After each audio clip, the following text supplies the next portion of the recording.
DRT న్యాయవాదుల సంఘం అధ్యక్షుడిగా బి సంజయ్ కుమార్ ఎన్నికయ్యారు. అబిడ్స్లోని ట్రిబ్యునల్ ప్రాంగణంలో జరిగిన ఎన్నికల్లో ఆయనను ఎన్నుకున్నారు. ఈ సందర్భంగా పలువురు న్యాయవాదులు ఆయనను ఘనంగా సత్కరించారు. ఈ సందర్భంగా ఆయన మాట్లాడుతూ న్యాయవాదుల సంక్షేమ పథకాలు డిఆర్టీ బార్ ద్వారా అందజేయాలని కోరారు. ప్రస్తుతం డిఆర్టీ న్యాయవాదులు ఇతర బార్ అసోసియేషన్లపై ఆధారపడాల్సి వస్తోందని, దీనివల్ల అనేక ఇబ్బందులు పడుతున్నామని చెప్పారు.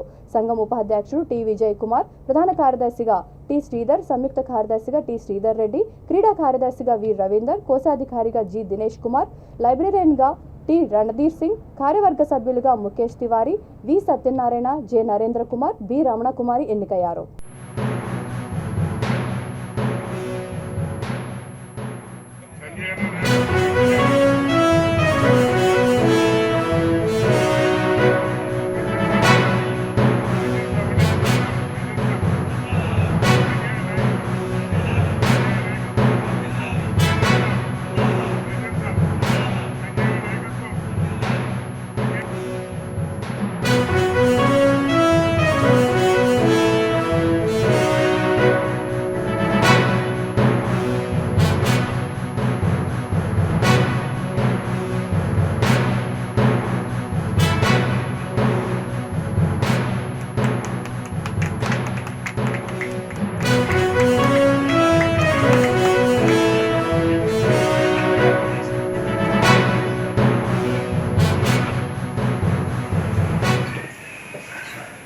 మొదటిగా మీడియా మిత్రులకు, నాతోటి న్యాయవాద మిత్రులకు ప్రత్యేకమైన కృతజ్ఞతలు.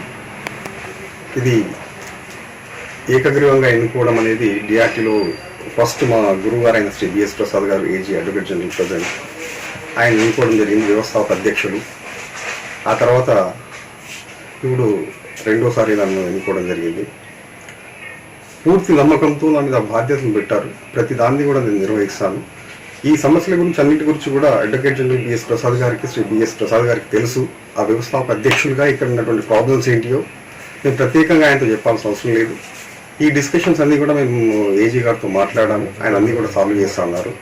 సంక్షేమ పథకాలు కానివ్వండి, మిగతా పథకాలు కానివ్వండి, ఇన్సూరెన్స్, హెల్త్ ఇన్సూరెన్స్ కానివ్వండి, మా ట్రిబ్యునల్ నుంచి సపరేట్గా మాకు ఇండిపెండెన్సీ అనేది కల్పిస్తామని చెప్పి హామీ కూడా ఇచ్చారు. తప్పకుండా ఆయన దాన్ని కూడా నెరవేరుస్తారు.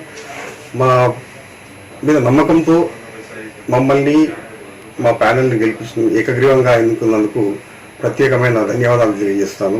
మరోసారి మా డిఆర్టీ న్యాయవాద మిత్రులకు అందరికీ కూడా.